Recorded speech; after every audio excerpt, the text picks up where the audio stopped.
Well, hello, everybody. It's me, Stephen Billings. And of course, there's Andrew waving at you, waving Hello, at everybody hello. on the internet. We are back again here on the Chasing Labels YouTube channel and, of course, the audio podcast with another interview. And we are bringing back the lovely Julia I can never say it right. Marchese? Oh, Marchese. God, how many times must I say it? Um, well, I yes, mean, yeah, it but what, it was a guest we had on way back in June of 2022, which yes. feels like forever ago. And it's a bit of a part two follow-up to a lot of things we discussed during that interview. Yeah. So without further ado, Julia, welcome.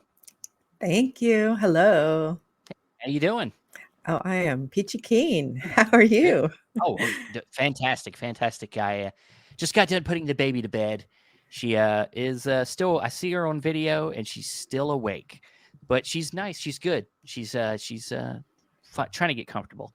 But yeah, I'm excited to talk to you again.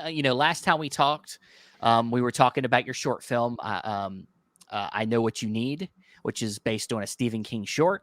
Hmm. And you were doing this through a program called what Dollar? I think it was Dollar Baby. Hmm.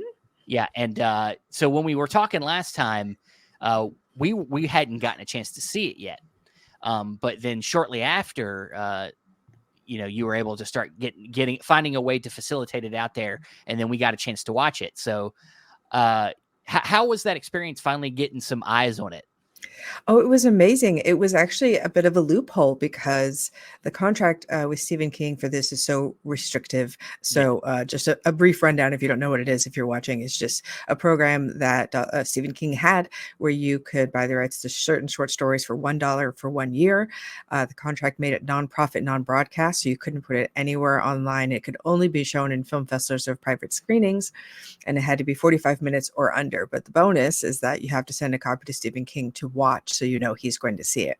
yeah, So, because the film was playing in a film festival, it was a virtual film festival, but I asked them, is that okay? And they said, yeah, because it's only online for that week.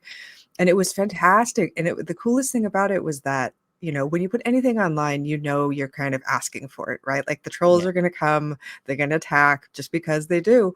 And so I was terrified, and it got zero negative reaction. It was all That's great. positive.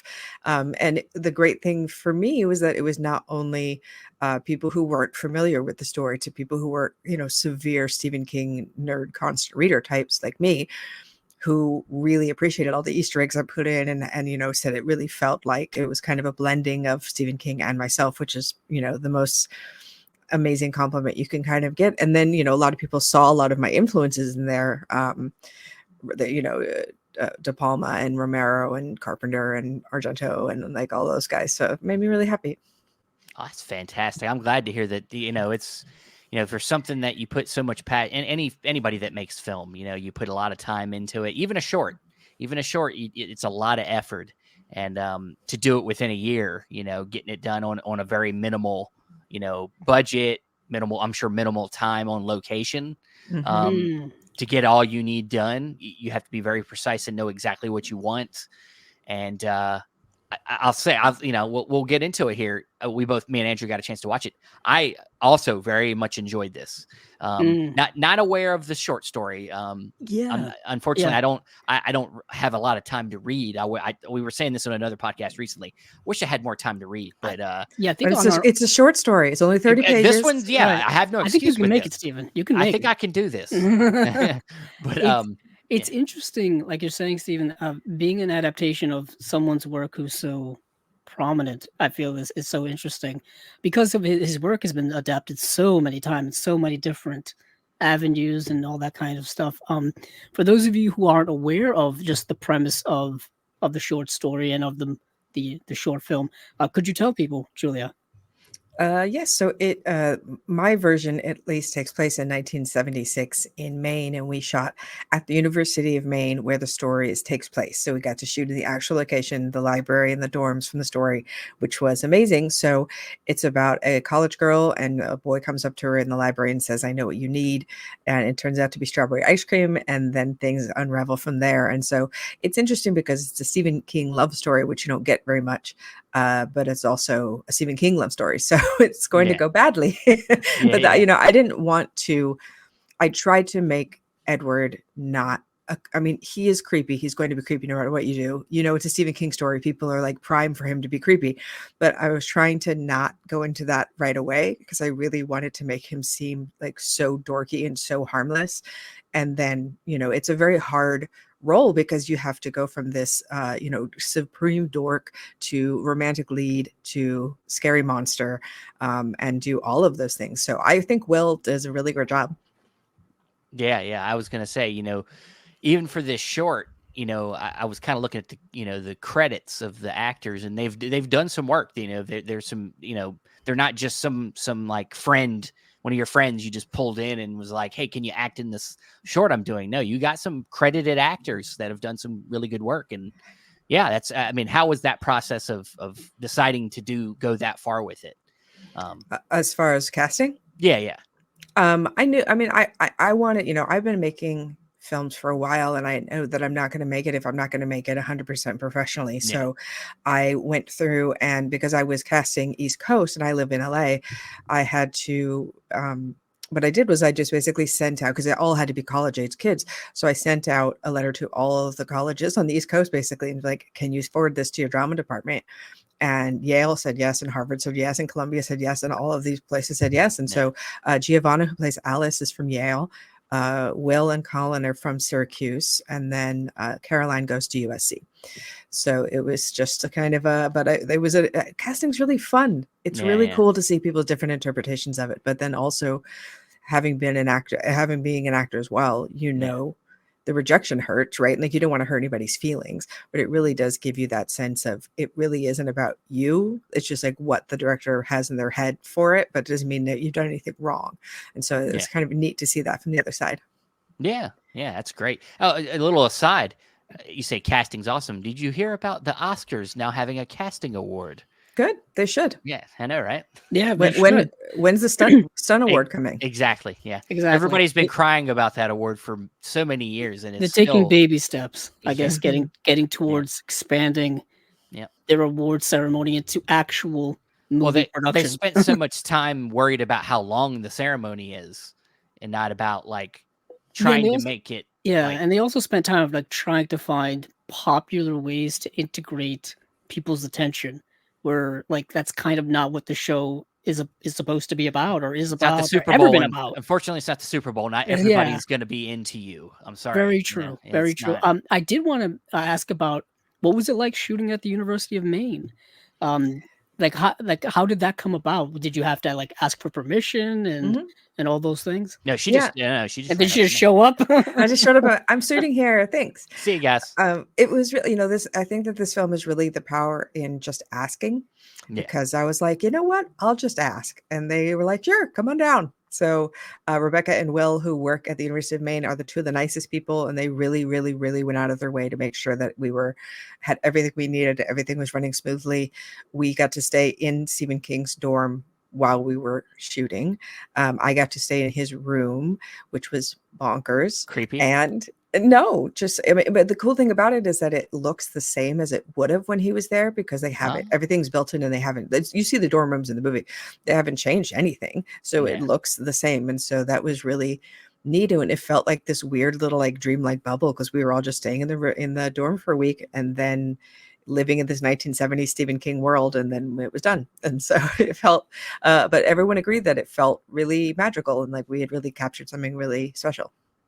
Yeah, well, let me ask you, this is one thing that came to mind while watching, was that, even in budget filmmaking, it seems like a lot of times that studios don't want to spend the money on doing period films, because it costs a lot of money. It's, you're talking about, cars and, just, hiring, the production design has to create tons of new, old looks, bringing it all back, finding old things.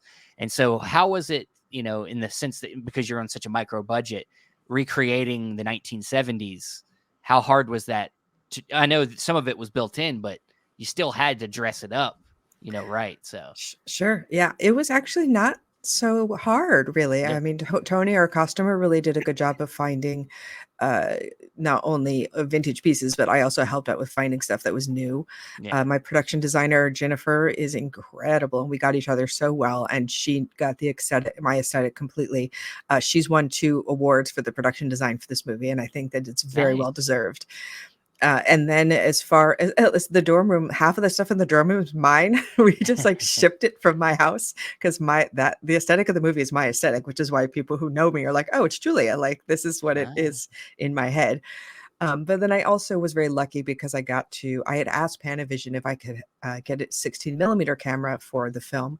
And they said no, but I could have an RE Mini, and then they would give me a lens package of 70s lenses. So well, the movie's shot on 70s lenses, and then there's also filters and whatnot at the, when we're doing the editing process to make it look as much like it's on film as actual possible. And we put a little cigarette burn mark in there and the whole bit. yeah, all right. Yeah, I was Nice. going to say that the aesthetic of it all, not, outside of the set decoration, the clothing and stuff like that. The film looked like it was shot in a specific period with obviously the soft cinematography Kind of glow to and the it. kind of Yeah, yeah. glow and the kind of softness that you would get from like shooting on film typically. It's very interesting how that all came about. Um, what's interesting also is that I think for me, the 70s aesthetic, clothing and fashion, stuff like that, isn't too far away from the modern day clothing and fashion, in my opinion. Like, the idea of, denim and collared shirts. I maybe the hairstyles have changed a bit, but even then, that 70s aesthetic has kind of always stayed true from like 80s and 90s and all the way up through now. So when you said you brought over that kind of stuff from yourself, it kind of makes a lot of sense because it's never really gone away. Yeah. Uh, yeah, and the movie itself, what was it like shooting in the library, actually? Specifically, the ice cream. When I see ice cream in a library and it's melting, for those of you who haven't seen the film, it's literally melting all over this character's hands, and I'm like, this is gonna get everywhere. How did you shoot that to where like it didn't melt completely?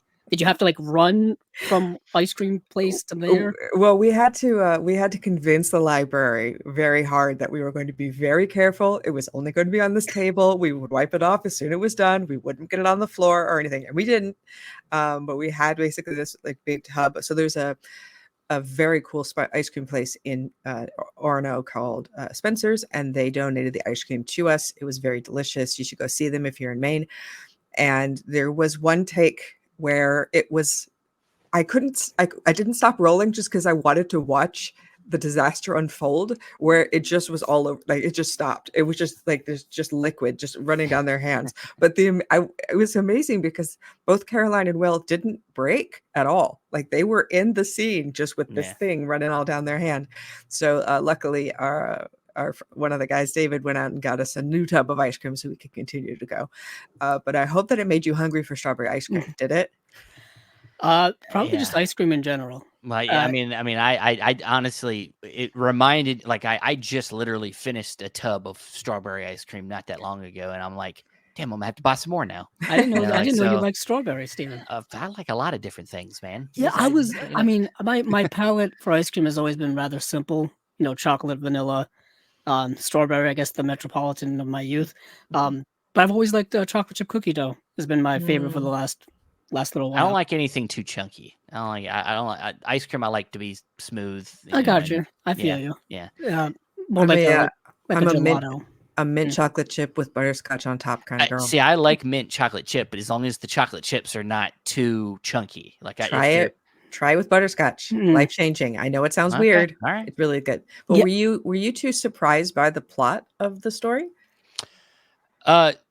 Well, yeah. Upon a first watch, I would say I knew something sinister must be going on, but the film did a good enough job in the first part to hide the sinisterness of it all. Hide that maybe devious plots were behind the scenes going on. Like, oh, this is really just a sweet story of this really shy young man who's got a crush on this young woman. And then, obviously the plot goes on, it gets deeper and deeper, more complex. But it did a good job of hiding it from me until the reveal happens later on, which I guess happens in most Stephen King stuff. There's always more things going on. His work is so completely layered, massively. I talked a little bit with Julia last time about me getting into Stephen King's work. I delved into it even more over the last year and a half, and it's even more complex than one could imagine. It really is. Mhm. Yeah. What's interesting, I know me and Andrew we've at least watched it a couple times now, because we watched it initially and then we watched it again over the last couple of days to refresh ourselves. And upon the second watch, the thing that hit me, and I guess spoilers, just in case we somehow delve into something that you don't want to hear about this film, if you and Julia did tell us, if you are interested in watching this, you can reach out to her and she can send you an email with the way to watch it. So Mhm. keep that in mind. But So if you want to do that, stop this now. You yeah, can Yeah. watch the movie, and then we Yeah. can come back and you can be none spoiled from a story that came out in 1976. But it's fine. We're good. Exactly.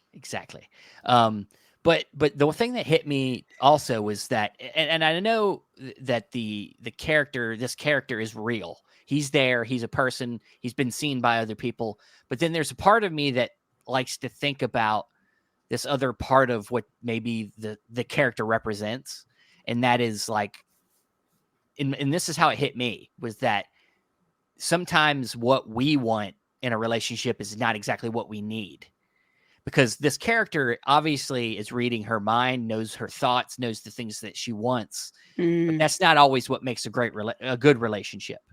Obsession, like giving somebody everything that they want, is not really a relationship.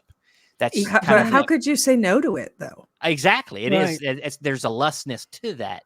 But that's not what, but that's the way. Like the second viewing, I Yeah. started thinking about it, and I was like, you know, nobody's seen this kid. Is this guy just like her manifestation of what she wants in a relationship? Because she's Hmm. obviously in a crappy one with this other guy that you never really see, but Mhm. you see snippets of him.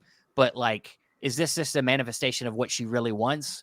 But then later on, but I guess it's all about perspective. Did he really exist at all? Yeah, and you see relationships like that that are very much fulfilling a need or fulfilling a want or something like Yeah, that, and then sometimes those relationships don't last, and it's interesting how it does show that one thing that you think a relationship should be about, fulfilling what someone wants, whether it be a picnic lunch, whether it be help with the answers to an exam or something like that.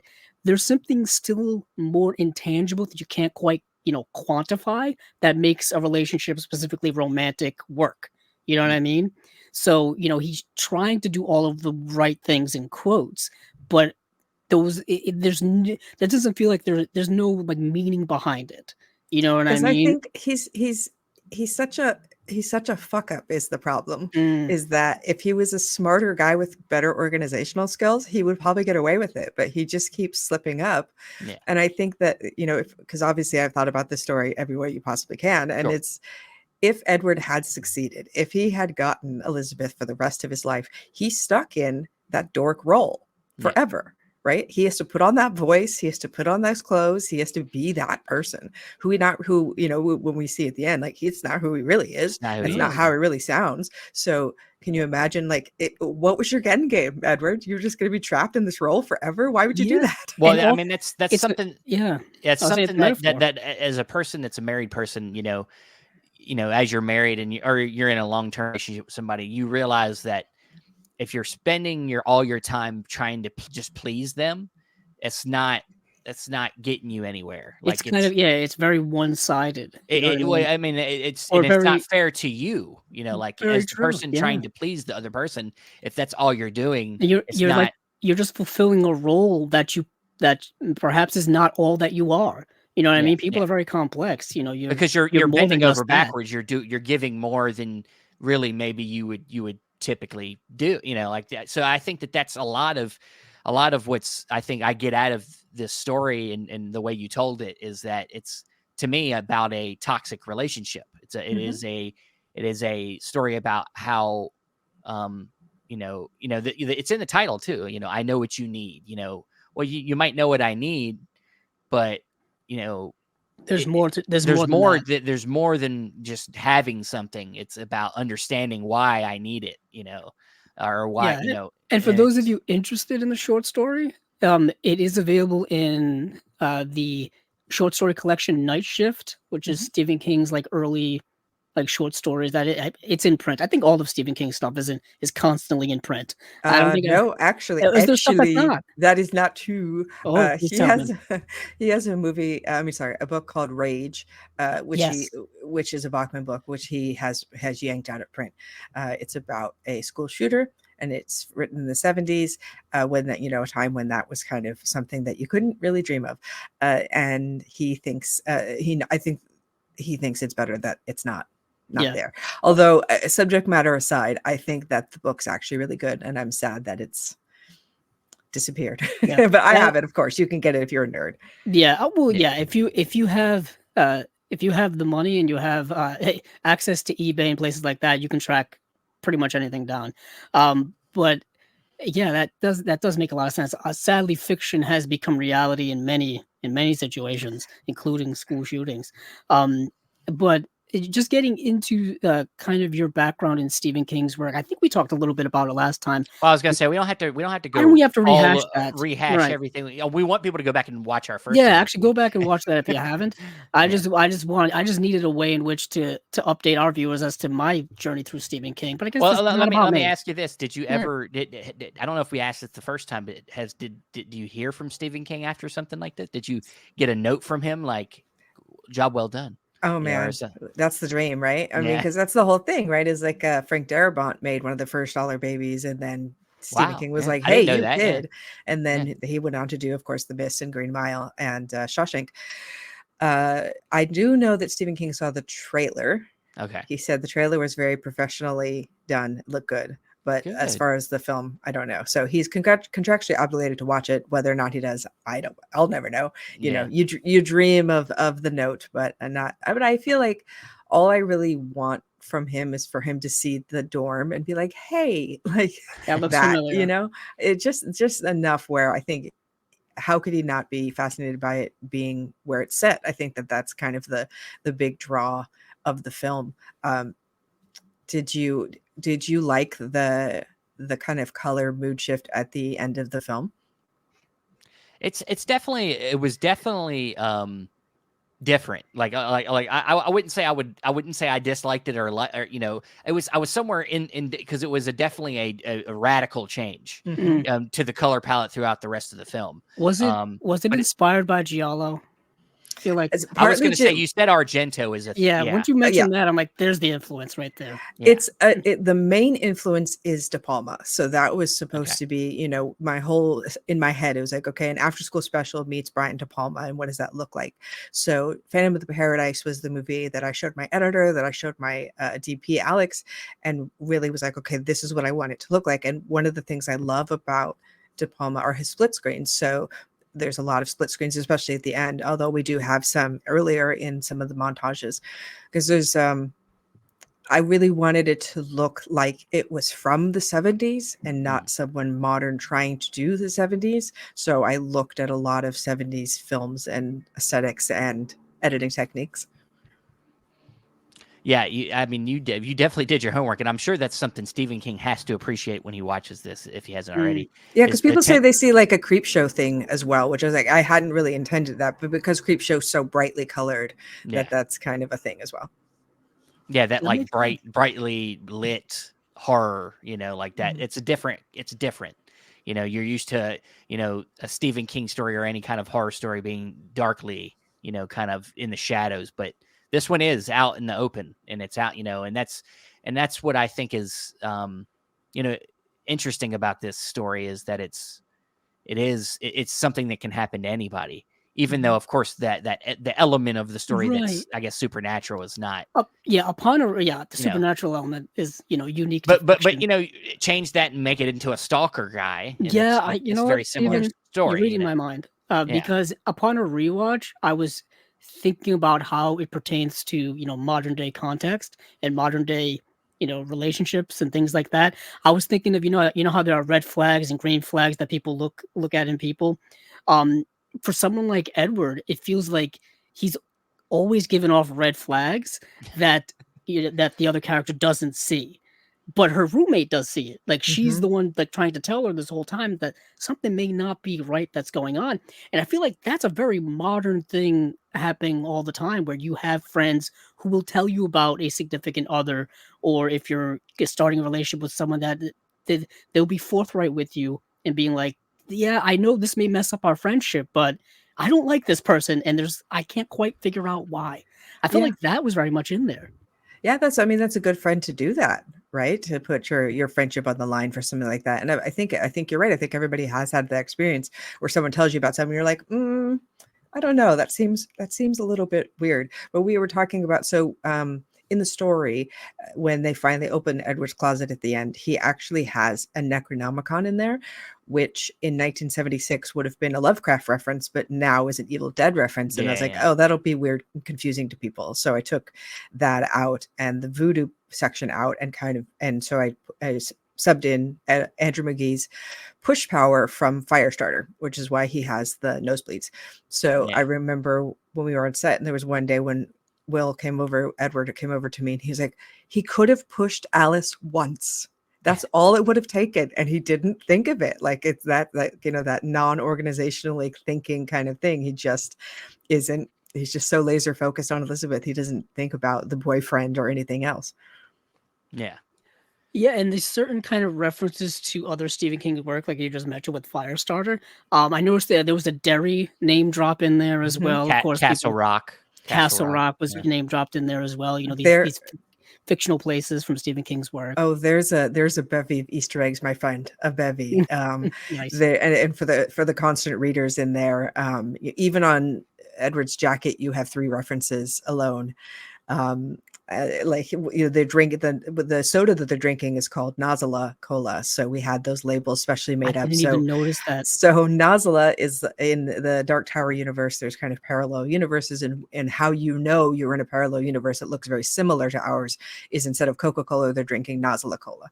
So Yeah. it's actually they're in a kind of parallel universe in this story. And if you're a Stephen King fan, you see that and you're like, Nazala, okay, when you get it right away. I literally just finished reading the entire Dark Tower series, and I didn't notice Ah. that. So yeah, I think I just finished the Dark Tower last month. Oh, Like I well, just because he's going wearing through it. he's wearing the Ka symbol on his jacket, Oh, I and then didn't he notice that. also has the smiley face with that Randall flag has in the stand. Yep. Um, and so I'm doing, and Dark Tower is my favorite. I'm such a tower junkie. Oh, like I tell you, I just finished it, and it took me like I read the first 3 or 4 books, took a little bit of a break, read the entire Wheel of Time series, and then went back to Stephen King's world, and then finally finished the Dark Tower. And I'm still baffled. I'm more baffled now that they decided to turn that into a 2-hour movie adaptation I than thought anything I on my thought life. I thought Flanagan was doing a series. Well, Well, they are, I mean but before he's talking about before the Oh, the movie one they they already made. did. the one they Yeah. already did. I'm like, I don't know what the mindset was behind that at all. No, everyone I've talked to But said, please don't watch that. And I go, okay. Please don't. even have It's not seeing good. that, Yeah. and then reading the books, I don't know what they were doing or thinking. It's Well, nothing, not even close we'll have to our an trust accurate adaptation. in Flanagan, who always does Stephen King right. He does, Seems that and I way. can't wait. Yeah. I know now that he's working over at Amazon. You know, Amazon does does give you the money to do whatever you want. Yeah. Apparently, you've seen Then for those of you who have seen the Lord of the Rings series, a lot of money in there, a lot of yeah. money. And word on the street is they basically give you money and leave you alone, which is what any Yes. director wants. And if Yeah. if you should be able to trust Mike Flanagan by now. Yeah. Did he move from Netflix to Yeah, Amazon? he did. So his last project at Netflix was the one that just came out, and It was I the Fall of the House of Usher. Fall of the House of Usher. That was his last thing um at Netflix, which is really, really good for those of you who haven't seen it or any of his stuff there. He kind of, doing the adaptations of Stephen King. I know Stephen, we've brought up Doctor Sleep a few times. I love that Love that movie. adaptation. Yeah. That movie adaptation of that. It's still such a shame that he apparently had other plans to do other Stephen King adaptations on the big screen, but since that film didn't do so well at the box office, doesn't really have that opportunity. But luckily the small screen is there, so we're gonna get something, hopefully. But yeah, I have just finished doing the whole Dark Tower series. It is a trek for those of you who have never read it. Do it. It's the best literary jigsaw puzzle you ever do. Yeah, and I wanted to do the whole like where you have to read all the other books to do the references to Oh, kind of get in there. I that's what I may did. go back and do that. I got to get the map to map it out. I tried doing it. Um, Let me warn you, sir, you Yes, are going to fall down a rabbit hole that you're never probably. going to get it out of I have because such an OCD about these things. everything connects. Yeah. Everything connects. Well, look. I spent the last 5 years reading everything, literally Wow. everything he's written, and I will tell you, you will never stop. You'll just have to read everything because it Luck. all connects to the Dark Tower. Luckily, I had read Salem's Lot beforehand because Oh, Salem's Lot did factor in Callahan. a bit. Because Yeah, a character, for those of you who haven't read, a character from Salem's Lot does play a part in the Dark Tower series, like shows back up, and then there's all references to what happened in that story and all that kind of so stuff. cool. There's a Um, whole multiverse. It's it's a bitching. very meta work. His Stephen King's work is very meta, um, to the point where, like I said, it's very complex. Also, his world building in his work is so dense. Like he Hmm. spends like hundreds of pages just doing world building stuff. Like no other author really does that. I know fantasy tends to do that a lot, but he's not strictly in the fantasy realm. It's like fantasy, horror, sci-fi genre Western, mishmashes. So it's all the so stuff. unique what he's doing. Hmm. Taking the time, and yeah, you'll go off on hundreds of pages about the history of the Overlook Hotel, about people and characters that really don't pertain to the main story, but it's just the world building. Hmm. That's what makes it so unique, and that's what probably made it. Um, how was it kind of adapting a short story, considering he doesn't probably do a lot of world building in Well, that? it's great because it's such a small story, right? Mhm. You only have four characters and it's really kind of centrally located. So it's not like trying to do the Dark Tower or something where it's insanity, right? There's no way I'd be able to do something like that. Um, it was just amazing to have because this is my very favorite short story of his. And so the short is 45 minutes, which is really long for a short, which I knew, but also I'm only going to get the chance to make this once. So I'm going to make the movie that I want to make with this whole time slot. And could it have been a feature? Of course. You just, if I had more money, you just slice in all of Edward's backstory when Alice tells it, right? You go to Las Vegas, you see his parents, like you see Tony when he had his car accident, like you'd see all of that. And then you're like, oh, okay, that kind of pads it out to 80 minutes, 90 minutes, and it could be a feature real easily, which would be amazing. Yeah, I was Well, gonna. That was one yeah, question I was gonna ask you. Is was there more here that that if you you had to cut could? down Yeah. to get to that No, 45-minute mark. not really. I mean, well, yeah, I think the first cut was an hour and then we had to cut down from there. But I think this story's really hard because every scene is like a domino effect and every scene leads up to the next scene. So to take a piece out would make it jump weird. So I felt like I couldn't really make it any shorter because I needed to have all of those important elements in there. And I tried to be as faithful as I could. A lot of the dialogues word for word from the story.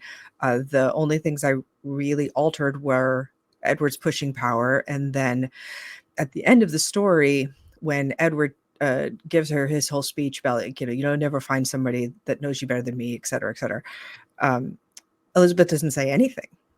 She just walks out, and I was like, no, I would like her to say something. So that was the monologue and me trying to think of what I would say, how I would feel in this situation, and give her this moment of strength in the story as well. She throws the box into a river, and I was like, let's get some fire in there. That's a That's little a Mm. little pump it up. Jumanji. That's a little Jumanji-ish. Yeah. Yeah, yeah. There's nothing more finite than burning something, and it's Burning it. also Yes. it's kind of very cathartic. You Unless know, it's it's a like a Jason purge. movie, you can't do nothing about She's it. kind of purging this dark person from her life. This kind Yeah. of leech. The when I first watched for the first time, I thought he was a vampire. I He's like thought an the twist energy was going to be a vampire. vampire. Yeah. Oh, Yeah, that I would be don't. cool. Maybe I had Salem's Lot on the mind. I don't know, but it just felt like he was this leech, kind of leeching off of her. Yeah. So then that leads to my question to you. What happens to him now? Oh man. Oh, I don't know. That is the one interesting I thing is mean, this whole like are his powers gone now? Because as he does I he no longer have this ability to do I this to don't other think so, people? right? I would assume he would still have his power. It's just the purpose is gone. right? You know, like what he Well, he was. could pick another victim. I That's what feel I'm like he's saying. I that mean, type. He's almost as if like you know, I would say serial killer, but he's not. He's not. But just the idea of moving on to a new victim. You know, what's his next obsession? What's his obsession after that? well, he You know talks what I about mean? how he could have used it for politics or something else, something big and meaningful, but he chose love instead. That was kind of a nod to Yeah. other Stephen King telepathic stories, right? You Okay. have Johnny Well, Smith and like you have Dead Zone is Firestarter. Dead Zone. Yeah. Yeah, From yeah, you have that who's using those powers for big things, fire yeah. starters for these big things. And it is interesting to have giant powers. You are like whittling down to this very small purpose. I think if his powers are gone, he's going to off himself right away. Like there's no Yeah. way he can handle that. I think if they're not gone, he's probably going to go bad. He's probably going to go rogue and like really use those powers for evil. Yeah. Because I don't think he could live without it. As far as choosing another victim, I don't think so, because Mm. he's been lusting after her since he was in kindergarten or first grade, right? Like it's been his whole life to this, for him to get to this point. So I don't know how he'd be able to replace that. I mean, is he even done with her? Who knows? I don't know. And then what happens to Elizabeth? What happens to Alice? Where do they Yeah. go? Yeah. Mm. Where's the sequel? God. Yeah, I know. Come on, Why are you Stephen doing King. this to us? I know what you need too. Electric Boogaloo coming Exactly. soon to a theater near you. She's been I- thinking about this, as you can Yeah, see. She's that's had that all planned out there. yeah. What's interesting is that, well, other than certain series, I would say the Stephen King typically do sequels to his work. I know, obviously, The Shining got Doctor Sleep, and Dark Tower series is a series. I don't. Does he typically do sequels to kind of just standalone works? There's some that are stories that, like Salem's Lot, there's a couple of short stories that are also feature. There's Jerusalem's Lot, there's also One for the Road that it features in. Obviously, Derry takes place in a bunch of different places. Mm. There's a couple of other short stories that take place in the Stand universe. There's a short story that takes place in the Dark Tower universe. So there's a lot of, because the thing is, when I say, like, when you start going down, you go, okay, everybody who lives in Derry, everybody who lives in Castle Rock, they're connected, and then we're going to spread out from there. It becomes this giant. So, I mean, if you like multiverses, and who fucking doesn't? Yeah. I think the thing that blew my mind is, like, I'd been reading Stephen King since I was 11, right? I loved it. I loved Pet Sematary. I loved Carrie. And I didn't realize until I started reading the Dark Tower series that it was a multiverse. I had no clue that anything was connected. I thought they were all standalone. I'm like, oh, no, they're not. It's Mm. amazing. I also wanted to ask you, since you said you've been reading all of his stuff, Mhm. is there a work of his that you're not a big fan of? Because just for me personally, I read the Tommy Knockers, and I Okay. thought that was a bit of a slog to get through. Personally, That's a one that a lot of people don't like. I like it only because it connects to The Talisman, which is one of my favorite books. My bottom three are Dreamcatcher, which is terrible. And it's the book that got, after his accident, when he got hit by the van, this is the book that, like, got him back into writing. So I like it for that purpose, but it's not good. The movie also terrible. Yeah. But my two worst books are Desperation and The Regulators, which they call them like sister novels, and they take place it's very strange. They take place in the same world, but the characters change places. It's very strange. I didn't like either one. So, and I think The Regulators is one of the most ridiculous concepts for a book I've ever read in my entire life. It's so crazy. So those are my bottom. nice. I don't have an answer because I haven't read a lot of his If anything, books. Julia's making me want to read every Stephen King. Do Yeah, it. I know, right? Do I'm it. such Do it. I'm such a completionist when it comes to things that I end up like going down long roads of It's delightful, damnation. though, isn't it? I mean, Yeah. that's what being a reader, that's the fun of it, is getting sucked into a writer's world. In my I have one bookcase that's just Stephen King stuff. That's all there is. Because there's also concordances and compendiums. There's a Marvel omnibus of the Dark Tower. Like, it doesn't stop. So I think one of the reasons that the constant readers of the world, the Stephen King fans that saw the film, were really liked it is because of this, right? Because, like, you hear me, you get me start talking about Stephen King, and I don't stop, and it's coming from a legitimate place of love and passion. And I hope that translates to the screen. I think it definitely does. And one question I had before we get into our second part here, I I do want to ask you because when I was watching it second time too, this came to my mind. The roommate Alice, how did she turn out so well coming from Derry? Because kids from Derry either die or they have bad parents apparently. Yeah, So they get amnesia as well. Well, Yeah. if you leave Derry, you do get to be successful. So perhaps it's there. And she says they also go into Dark Score Lake, which is off Son of Denner. So we don't know where she's really from. But I would like to shout out Giovanna, who plays Alice, because I think she gives an incredible performance. And she just, the day that we shot her scene, because that big dialogue scene that she just has this giant monologue, and she's a theater actress, and so we just, okay, let's do it from this angle, do the whole thing, let's do it from that angle, do the whole thing. And she did it every time. She never messed up, and she was really in it every single time. So I was very lucky to have actors, because when they came on set, none of them have ever met before, so you're just hoping that everybody's going to get along and work well together. Awesome. She was really great. But before we move on, also any other filming, any other projects? I know you're still podcasting, right? Yeah, I'm on 3 podcasts. So I have Horror Movie Survival Guide, which is my main one, that we talk about how you survive horror movies. We just celebrated our 350th episode for that. Nice. So pretty cool. I'm also on the Losers Club, where we talk about Stephen King exclusively. So you can hear about me talk about Stephen King even more than you already did today.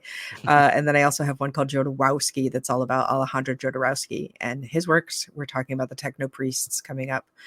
And then as far as other projects, so the thing about Hollywood is that like you make a movie and then you hustle for the next movie, right? Like that's the whole thing, is if you make a movie, you hustle, you make a movie, you hustle. So I'm in the hustling stage. I have a couple of projects I have a couple of scripts and ideas that I'm looking to make, but the issue is just like this, because this movie, yes, I had that loophole where I got to have it online for a week, but for the most part, people can't see it.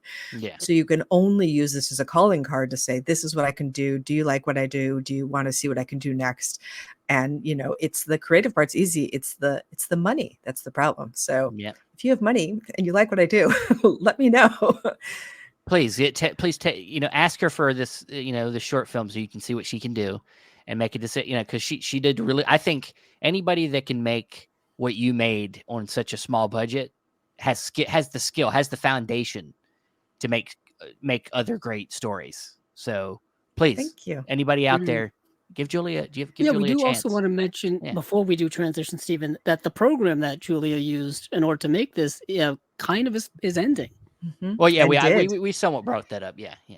Yes, in last December of 2023, there was just all of a sudden an announcement that the program was over. I didn't, obviously I didn't know anything about that. And so the woman who is the proxy between the Dollar Baby filmmakers and Steven, her name is Margaret. She's very lovely, and she's retiring. So when the day that it came out, I sent a little sneaky email. I was like, so you need somebody to like take over? Because I could do that. But she said, it's done. Like it's forever done. So I think it's something where it's probably, because it's just him being kind. This whole program is saying, I know the use of my name is going to help you as a filmmaker. And it will, because people, who are in film festivals will be like, oh, Stephen King. And of course, you're going to get more eyes on it. And that's the whole point of the program. But it was never obviously about making money if he's charging you $1, right? This is all, but it's also something I'm sure his lawyers are not happy about. It's like a headache you don't have to worry about, like this whole thing. But it's crazy to think that mine is now one of the last ones. And certainly the last of this story, because the cool thing about it was, as I said, when the Dollar Baby program had a very strict list of short stories that you could choose from. And I Know What You Need was not on that list. So when I sent in the email, I was like, oh, they're going to say no, because it's not on the list, but they gave it to me anyway. So I know that there's no way they gave that to somebody else. So I'm like, okay, this is as far as the Dollar Baby version, I'm sure there'll be a feature of it someday. Hopefully by me. Hey, it'd be cool if one day somehow the ability to get these out was available, like maybe like on a Blu-ray, and you put make a collection of all the Stephen King shorts and put them on Blu-ray. I was thinking even as extra features on like reissues of some of the other more well-known Stephen King adaptations. Like if they reissue, I don't know, it like it in a couple of years, or they Mhm. reissue something like that, and then like, oh, one of the special features is one of the Dollar Baby adaptations of another Stephen King's work, Yeah, and it just Yeah. happens to be it'd be cool. I know what you know. I know what you need. Well, I know that there's a VHS version of the Frank Darabont one. He did The Woman in the Room, and it's with another one that I can't remember what it's called. And that one came out in the 80s that you could buy that VHS. And I think since then, they've been very strict about that. You're not allowed to sell DVDs of this work. I think it would be I would love to see, because the thing is there's been hundreds over the years, and like, Yeah. I want to see them all. Of Yeah. course I do. And they're just kind of living in this whole little thing. There's a couple of them on YouTube, which you're not supposed to do, but you take your chances, I guess. But I'm trying to be a good girl and not be on their bad side. Yeah, exactly. Good idea. Good idea. Yeah. That lean on the side of caution when it comes to all of that. You never Oh, want to ruffle the wrong feathers. Not Not Stephen King's. not in the Thank Hollywood God. industry. Not yeah. now he'll he'll if he really cares, he'll make a problem. Yeah, he does seem. He's been very open about. He's a his vocal work. guy. Yeah. I remember, Stephen. We recently had. Well, I think I did. We watched the King on Screen Yeah, documentary. I'm in that. Oh, yes, you are. Yes, you are in that. And it was just all about Stephen King's adaptations, and Yeah. it would just be like stories of people. Like I think, like you mentioned, Frank Darabont, who was prominent in that. He Yeah, was like, Mick he just went up Garris. to him one time and asked him, "Hey, can I adapt this?" And Stephen King said, "Yeah, sure." You know what I mean? It just seems very open about it. you know? Yeah, it's so awesome. Yeah, if you haven't seen King on Screen, the two filmmakers, Daphne and Sebastian, are very cool. And it's a really neat adaptation about the directors who adapted his work. Awesome. Of which you are one. Yeah. Yeah. Of which I am one. Yeah. Great. Well, once again, thanks for sharing all that with us. The behind the scenes on I know what you need, and of course, once again, reach out to Julia if you want to watch the movie. Yeah, I'm on Twitter, Facebook, Instagram, TikTok. Just message me. I will message back 100%. Awesome. So before we wrap it up, we did want to add a little fun little wrinkle here at the end, because this is releasing. I'm thinking right on Valentine's Day. I'm gonna release this on Valentine's Day, and so hey, some of you guys be going out with your significant others. Maybe you're going on a first date, and maybe you need a suggestion for a movie to watch with that date. So we all have 3 suggestions for date movie night. And Julia being the guest, please give us your first one that you would like to throw at us. Off list, I would just like to mention that I Know What You Need did win Best Romance at one of the festivals. So you can look at it that way if you want to. A fucking sick romance, but a romance nonetheless. All right. Number 1 choice for if I was going to watch a date movie with somebody would be High Fidelity, because it's an incredible movie with flawless performances, but it also is a great movie because you can watch it when you're heartbroken or you can watch it when you're in love, and it works both ways. And I feel like not many movies could do that. How do you feel about the High Fidelity choice? Oh man, it's been a while since I've really seen that like movie.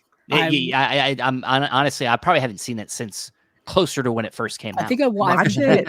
Yeah, I gave I it a need to watch it rewatch a again. few years ago because I think I rebought it because I had it on DVD and I rebought the Blu-ray. So then I rewatched it, and it's a very interesting character study of a very complex individual with the John Cusack character. Yeah. And there's always that meme of him just sitting with all of his records around him when he's rearranging his records, and I just feel like that all the time when it comes to movies. You know what I mean? Well, And I got mean, all the right? movies and stuff around me. Look at my life, Yeah. right? Like this is Yeah. what I feel talking you. about.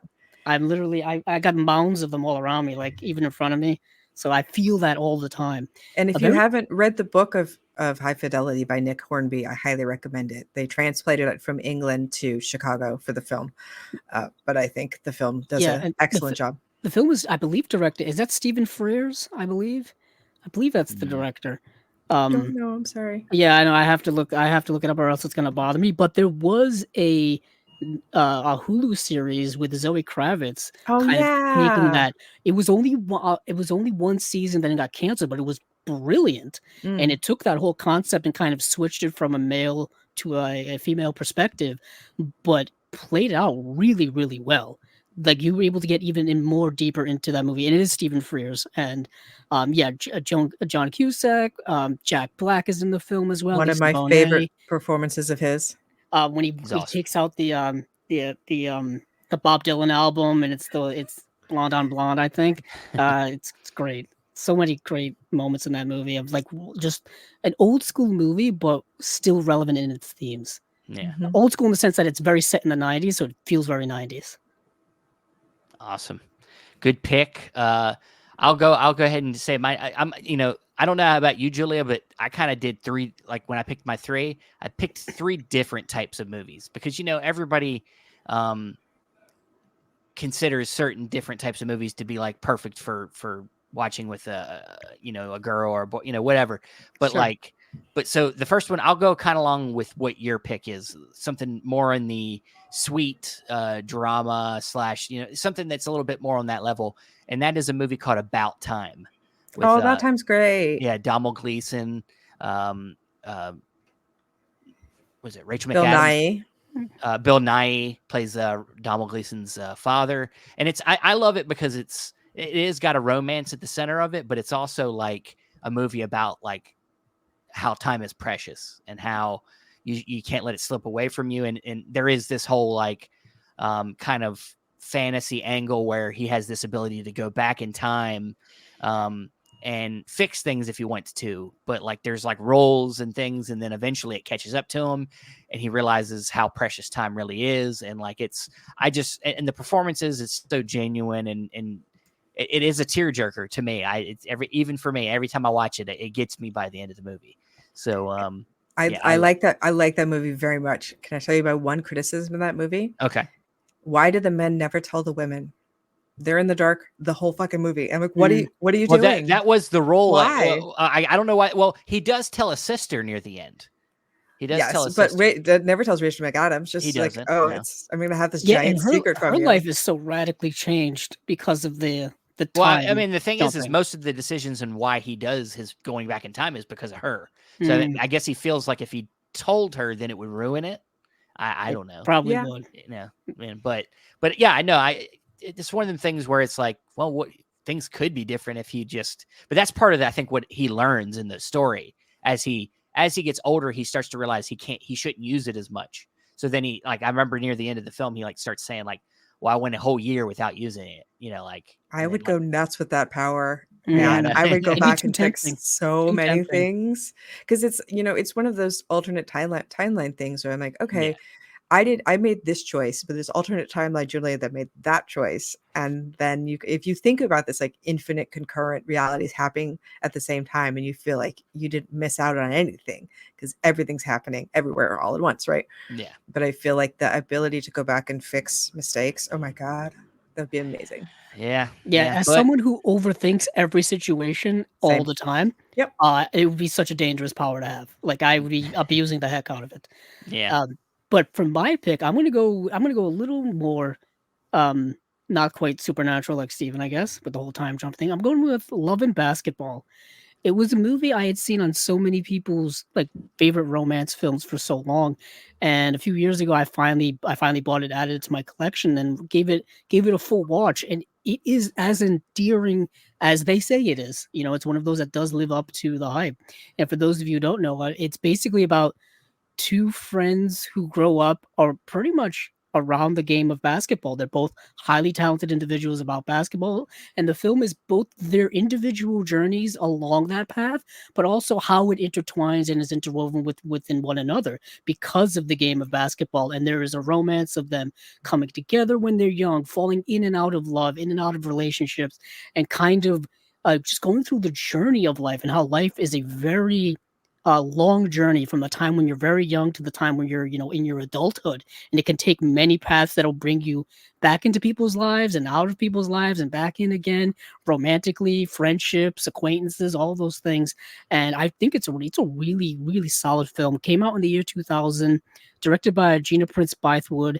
There's a Criterion Blu-ray of it now, which which is great. And it's a really endearing, great story. I like the whole friends to lovers story. I know there's a whole trend now in fiction and I guess TV and movies where it's enemies to lovers is a big thing, but I guess I'm more of a softie and I like, friends to lovers storylines.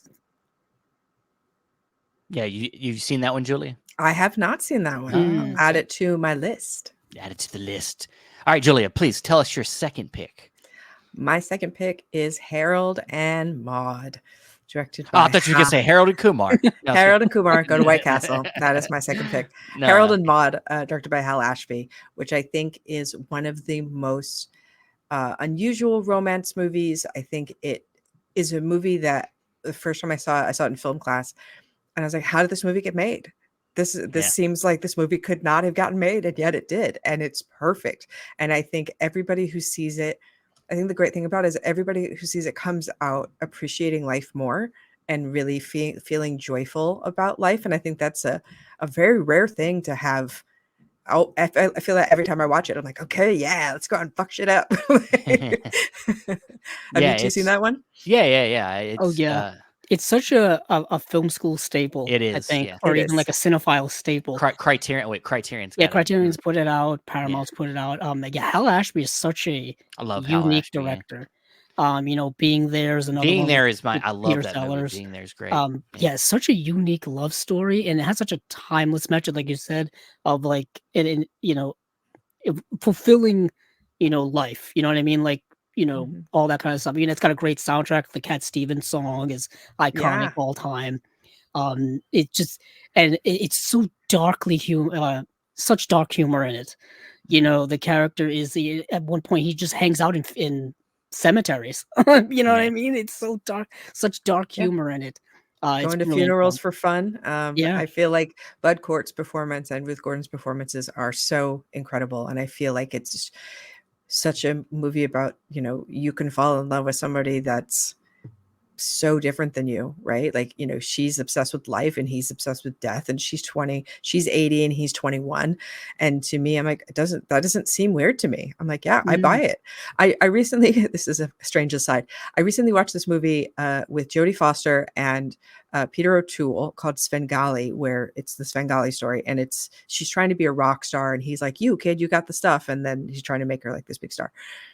And in the movie, he's in his like late 50s and she's in her early 20s, and it felt really gross just because he like treated her really badly, and it was very weird. And I was like, there can be an age split where it does work, and I don't feel like the one between Harold and Maude is weird. It's just their hearts called to each other. I think it's beautiful.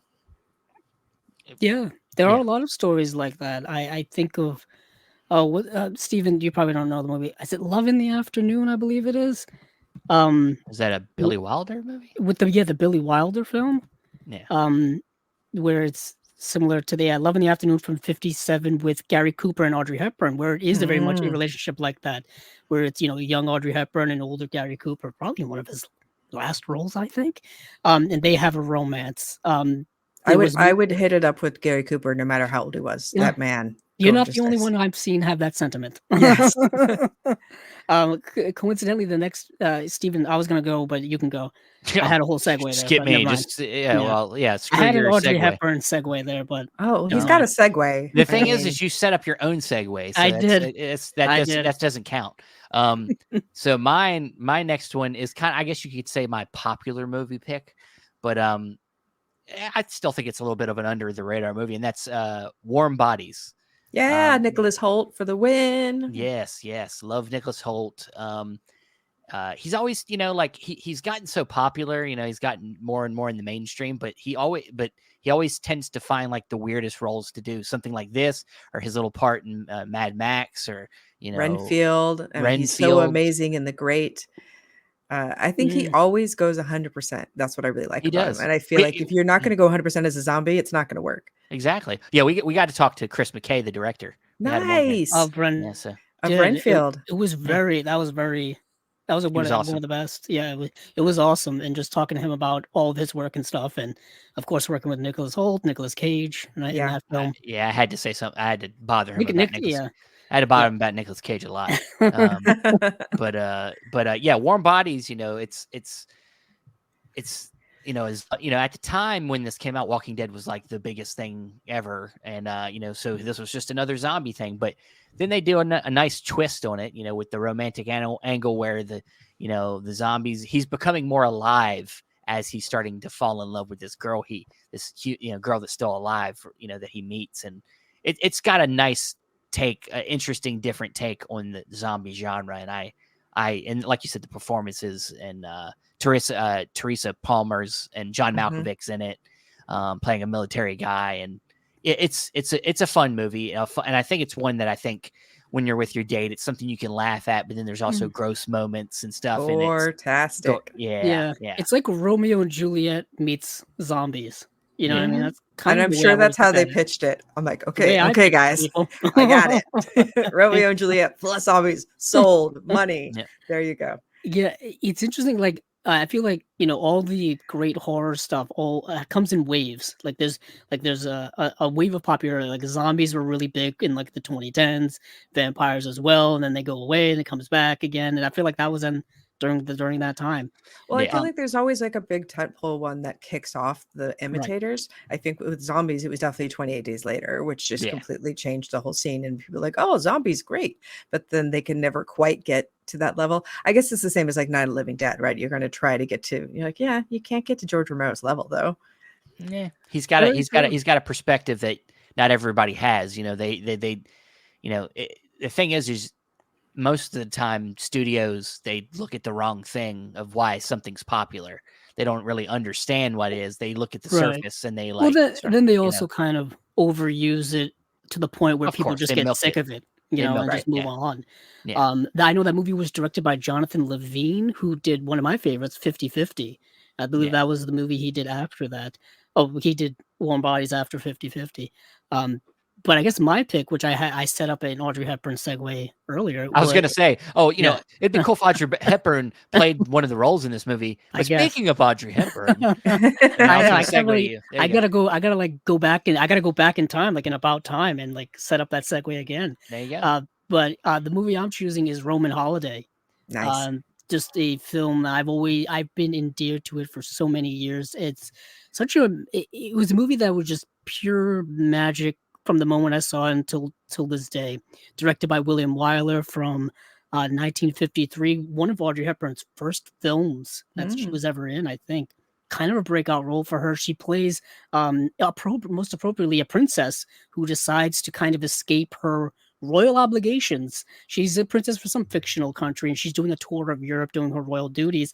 And one night she just like, I don't want to do this anymore, and just escapes out into Rome. And she's a fish out of water. She doesn't have any money. She doesn't know what to do. She doesn't know where to go. And she ends up kind of falling into the hands of Gregory Peck, who is just so happens to be a news reporter. And he quickly kind of figures out who she is, but he plays along with her pretending to be someone else, and they strike up a really wonderful romance, and they just spend like a day just going around Rome on like Vespas and going to museums and seeing things. It's super romantic and things like that. I've always loved it, and two really great actors, beautiful people on screen, kind of like old Hollywood love to do. They love to pair up those types of people. I've always been endeared to that movie. So when I think romance, I think Roman Holiday. I think that's a great choice. Yeah. Thank you. All right, Julia, please tell us the grand finale here. What's the one that really I want to be surprised by this one? Come on, give me I don't something know if crazy. you will be surprised, but my final choice for the ultimate date night is Moulin Rouge! Exclamation point. My wife Wow. loves that movie. To be honest, I almost chose that. I Yeah. almost chose it myself. It's like what you want love to be, right? Yeah. This is everything that it can be in a film. And I love, that Baz Luhrmann's is such an incredible director. In that movie, I think is his masterpiece and really goes through every emotion you could go through in a film. It's, you laugh, you cry, the whole bit. But I feel like the last time I saw it in the theater, and the can number is so joyful and so brilliant that I was crying. It was like tears streaming down the face just watching it. It's so lovely. And I think Ewan McGregor, flawless, right? And I feel like I think that really, I feel like all the movies I picked, so High Fidelity, Harold and Maude, and Moulin Rouge, are for me like 10 out of 10 no notes. Right? I can't think of anything I would want to change in any of those movies. I think it's absolute perfection. The fact that like as a filmmaker, I look at Moulin Rouge and I'm like, how do you storyboard that? How do you know what shots you want? You have so much going on. And, I felt the same way, like Everything Everywhere All at Once. I'm like, I I don't understand how this works. How do Yeah. you do this? Baz Luhrmann has a view of the world that is so unique and is the world that I kind of wish I could live in. This like, larger than life, more beautiful and more colorful, and just perfection. Yeah, I actually took my wife last year to see the on stage touring, Moulin Yeah, Rouge. I saw that when it was touring in LA as well. Yeah, and it was great. I mean, they changed some of the songs and Yeah, I was updated it. dubious. I was dubious about that. It seemed Yeah. weird. The It song was, some of it update. was weird, but I was like, well, stage is the stage. They're just trying to update it. But they did keep some of the main songs, so it didn't bother me so much. But my wife loved it. She was. I just got pictures of her just kind of like awed by the whole set and everything. Just it was awesome. But yeah, my wife loves that movie. Mhm. Sometimes I'll be doing a podcast. I go upstairs. She's up there. She's watching it. She's seen it so many times. And yeah, that's a good pick. That's a good pick. I almost picked it myself. Coincidentally, I almost picked also Baz Luhrmann's Romeo and Juliet. Yeah, that was seemed waffling between the two, right? Yeah, that seemed to be that was a staple growing up. Like everyone Mhm. loves that adaptation from our generation and What stuff. about Definitely. Australia? Come on, guys. I have Australia over here on the couch as well. They just recut that actually into like They a did. longer Into a series version. Series version. Or Yeah. Okay, Hulu. so question I have about that, is that literally just the movie cut into bits, or did they add new stuff? There's more new stuff. Not Yeah, new it's like a stuff, but longer stuff cut that of the wasn't movie. used. Yeah. Oh, okay. So it's Yeah. just like a director's cut kind of thing. Yes. Essentially, yeah. Yeah, Okay. like unused stuff that he added in, and then I guess makes it long enough to cut into episodes. That seems strange, but okay, it's your movie. Yeah, Do what you want. yeah, Baz Luhrmann. You were just mentioning Baz Luhrmann. For somebody who's going to be thinking outside of the box, it's him. Yeah. I do want to plug this that I'm actually a fan of his version of The Great Gatsby. I don't know care why. about that. And I'm one of the outliers, I guess. Yeah, you are. No, here's the thing. I feel like that's the best adaptation of Great Gatsby you're ever going to get. I think it nails exactly what it's going for. But, and I'm sorry if this is going to offend or if Scott Fitzgerald's fan, I don't think The Great Gatsby is a very good book. I don't think the plot's very compelling. I feel like he did the best with what there is.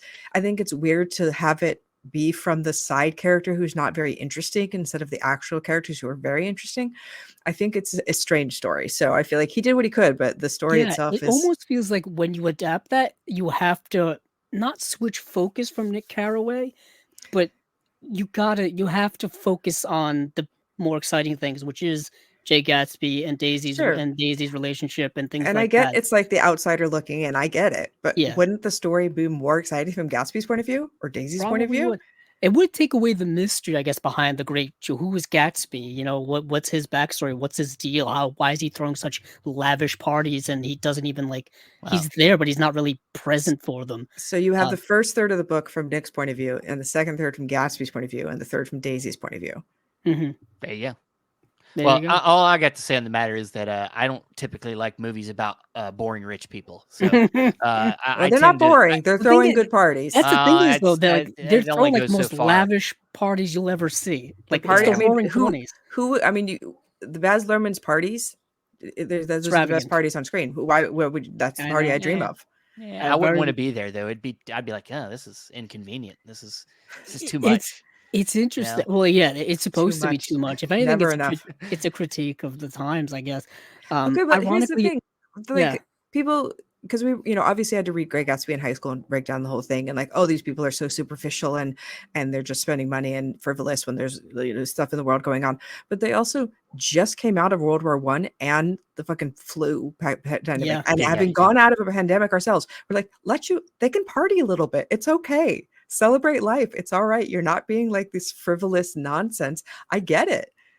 Yeah, I agree entirely. I think the context of the 20s they put into a context, a historical context of coming out of the tumultuous years of World War I, which is literally deemed the war to end all World War wars. I, didn't I? Yes. Okay. Yes. Great. They called it the Great War. They didn't think another one of these things was going to happen because the first one was so horrific that they just didn't think it was going to happen again, which unfortunately it did. But yeah, and then coming out of all of that is just But that's a whole Great Gatsby thing. Yeah, I too did read the Great Gatsby in middle school, high school, and college. We went over it so many times. You obviously don't dislike it as much as Julie does. But Well, it's good. It's because I'm so familiar with it, and of course, it's been adapted a couple of times. it has. And this one definitely is the one with the most, I think, juice behind it. It's got the Yep. most Man, but definitely stuff the biggest behind it. budget.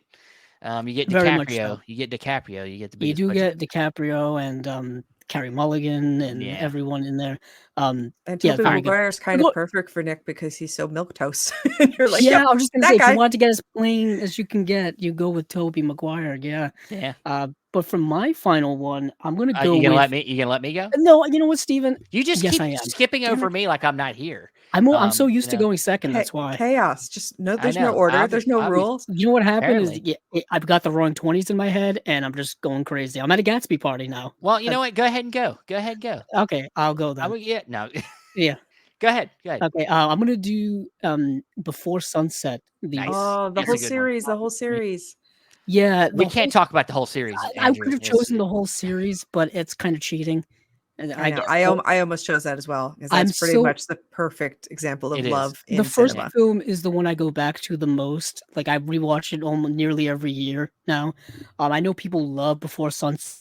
Is also amazing. They're all amazing, but the first film is just that magic of instantaneous connection with someone, instantaneous, romance, love, connection, friendship, something that you can't quite quantify in life happened to these two people of Celine and Jesse, Julie Delphi and Ethan Hawke. Just so much chemistry on screen together.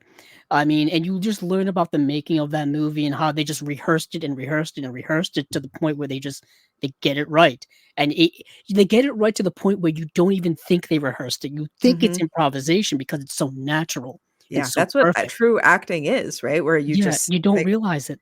Ethan It's Hawke just there. always delivers that, and I feel like he never gets the kind of recognition he deserves because his performances are always so natural. You're like, oh, it looks flawless. You're like, you don't understand how much work it takes to look that flawless. Yeah, how many hours of going over and over and over the lines, and just the blocking for that movie, just because it's all walking and talking through a city, through Vienna in Austria. These two people just meet by happenstance on a train going through Europe. They're going to different places at different times, but they happen to just converge in this one place, and they get off together and spend one day in Vienna, one magical day. And of course, it would kind of ignite this romance that would then go on into, a sequel and a third film. I know many of us would hope that there would have been a fourth film by now, but there still could be, for all we know. Could be. I don't Richard know, Linklater plays the long game. Yeah. They broke the whole. I know it broke the whole 10-year cycle thing. It was or I so. think it was 9 years. Yeah, between 9-year movies. cycle. Yeah, Because the yeah. first one was in 90. No, the first one was in 94. The second 91, was 94. 03, and then the other one was 2012 or 2013. Yeah, one of something those like two. that. Either way, the cycle has been broken, but I don't care. Just give me the fourth film. It'll be there. It'll be there. Maybe they'll do 18 years and Who come back knows? and, But in their all I old know is that age. these two characters are forever cemented in my mind of just two magical people. You know what I mean? It's a magical romance that you kind of only dream of in your hopeless romantic dreams, like I have. Exactly. And then Word. you Yeah, get to that's this, word. and then you get to Before Midnight, and then it's different. Well, then Before Midnight's probably the most mature of it all. It probably shows you is, what it is. happens. Does love endure? How strong can this love be? Can love be something that can carry you through your whole life, or does it just fade away like all other emotional feelings? I mean, the whole trilogy is asking so many big time questions. It's awesome. Yeah, it's fantastic. Linklater's. I mean, I haven't seen a Linklater film that I haven't liked. I feel like he knocks out Even of the his park. lesser work, I found to be even Still I get something compelling. out of. Still Like Me and compelling Orson film. Welles, I bring up all the time. No one talks about that movie. In film class we watched Slacker, and that was the first movie of his I saw. And there's a big film class. There's maybe like 150 people in the class, and I was the only person in the class who liked it. Wow. Me, and I had to defend why it was so great. And I was like, "You guys, I don't know what movie you guys saw, but this was fucking brilliant and so amazing." So I always feel like, got you, Rick. It must have been a good. That would have been a proud moment for me if the only one that liked something. Yep, I felt good. It's good. an incredible, brilliant film. I feel like I think it is as well. I don't know what movies they watched. Well, I mean, that's the fascinating thing about movies, right? Like everybody watches the same film, and yet you're watching totally different films at the same time, which is incredible. Yeah. That's why we do it. That's why we talk about it. All right. So the last one I got here, and this is where I divulged, I think, from everybody here, because I looked at my last pick as like, okay, so when you're doing a date night, it's not always about romance. Sometimes it's about lust. It's That's about true. picking something sleazy Mhm. sometimes. So yeah, there's a lot of sleazy movies I could have picked. I went with one that goes with like to my core because I love this movie so much, and I chose Roadhouse because it's so sleazy, He went for and the it's a guy Swayze. and it's a guy movie, but Mhm.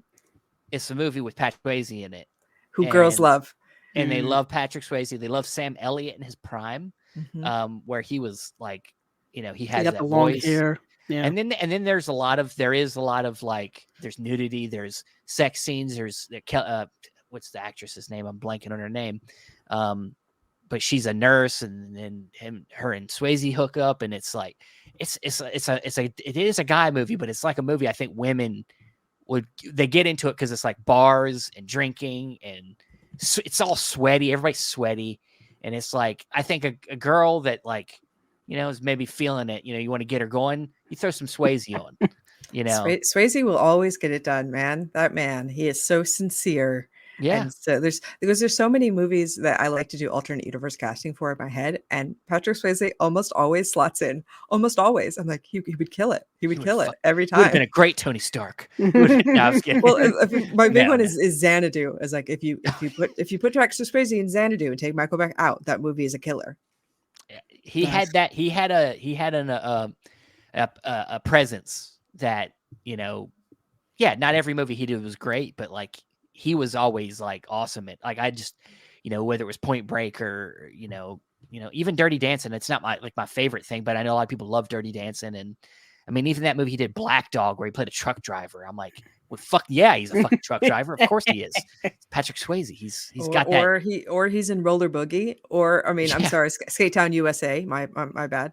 Or To Wong Fu, or The Outsiders, or 1,000 others. Outsiders, yeah. And you buy him every time because he has that presence. You're like, oh, he is this character. And I feel like it's the same like Ethan Hawke, where you have this actor where like they're enjoying the process and they really want to live in that character and make you believe that they're that person and not someone playing that person. Yeah, and he was always very dedicated physically too. Like he was into martial arts and things like that, and a lot of his characters ended up having that weaved in some way, or it just I hate that he passed, and Unfortunately, he was unfortunately very sick passed towards the end of his life, and he passed, very, very young. Very Still, I young. think he was only like in his 50s or something. Maybe. Yeah, he had maybe much, 60s, maybe we 60s. had so much more of him that we missed out on. Unfortunately, these Yeah. things happen. I mean, we've been seeing it over the last few years. Many actors and actresses and people in the industry have just passing away just suddenly. We keep reeling from it. Carl Weathers just passed the other day. Someone who was in the same time as Swayze, but a little bit older, I would say, in terms of his acting career and whatnot. Yeah, very unfortunate, but that's a good one. I just watched Ghost, I think, for the first time last year. How did you That was like it? another. It's good. I mean, it very much Make you want to make some pots. No, not with your really. hands. I never like the whole like get your hands in there with the clay and stuff. It looks way too messy for me. Can we all do that now? Everybody's doing the. And it's a movie that's been popularized in pop culture and parodied and redone so many times that movies like that kind of become like oh it's a big joke or whatever. But no, it's a very sincere, very heartfelt love. It was story. Nominated for Best Picture of the Year. It won. I believe it won this. It won an Oscar for its screenplay. Yeah. So yeah, movies like that don't get that anymore. Yeah, and Swayze plays a very interesting role in there where it's romantic, but he's also he's a ghost because of the movie. It's Ghost, but it's very good. Demi Moore is Swayze very play good. a ghost. No problem. Yeah, how do you it spell all. that today? Yeah, we're gonna have our main character, biggest star of the movie, but he's a ghost the whole time. He's a ghost. Channel Bill Cosby in what's that movie he did where he was a ghost? I do not remember. Oh yeah, well, you also get to see. You don't get to see, but you do have Whoopi Goldberg and Demi Moore kissing. Although we don't, they will dance around it, but also they do dance around it. Yeah, I mean, I almost chose a few alternates, Steve. I don't know if you want to Oh, we do don't. some alternates, or we don't have time. I got All to. right. The baby's gonna. My wife's gonna get home soon, so we probably should wrap it up. Real life We let in the way. Andrew. We let Andrew go here. We're gonna be here for another 20 minutes. Yeah, I guess so. Yeah. I guess Steven. One of Steven's responsibilities on this podcast is to stop me from Is to going off on stop him, tangents. like- Is to stop me. He's my sponsor. Because, you know, we wanna Tangents keep are the- the best part. Yeah, we do enough of that. Trust me. Very We much do. so. Very We much do. so. Like I'm glad Julie was here so I could talk about like books and Stephen King because normally I wouldn't be allowed to. You know, Exactly. I'd have to hold back. That's why we bring on certain types of guests so I can let you, you know, but interact with them. Yeah, Yeah. but we got to manage it a little bit here, guys. But Julia, thank you for taking the time to join us again. We hope you get something else brewing. We bring you back and talk That would be about your great. next film. Yeah. Yeah, So, fingers are crossed. Thank you for having me. Always a delight. And again, if anybody wants to talk to me out there, I'm at Julia C. Marchese, and I will. If you have movies you want to talk about, Stephen King, anything, I'm here. Hey, maybe we'll do a Stephen King adaptation. Well, we did that once, didn't we? We did. Maybe we'll do an updated one. Maybe we do Yeah. a Stephen King adaptation show, and we'll bring Julia on. Yeah, and there if have you- been a few more since. If you do want to see the film, just DM me, and we'll Yeah. make it happen. Awesome. Well, with that said, thanks everybody for listening. Please, if you don't want to watch it on video, which I don't know why we all look good, there is the audio for this that will be up as well. So thanks everybody for listening and watching, and we'll see you around. Bye-bye.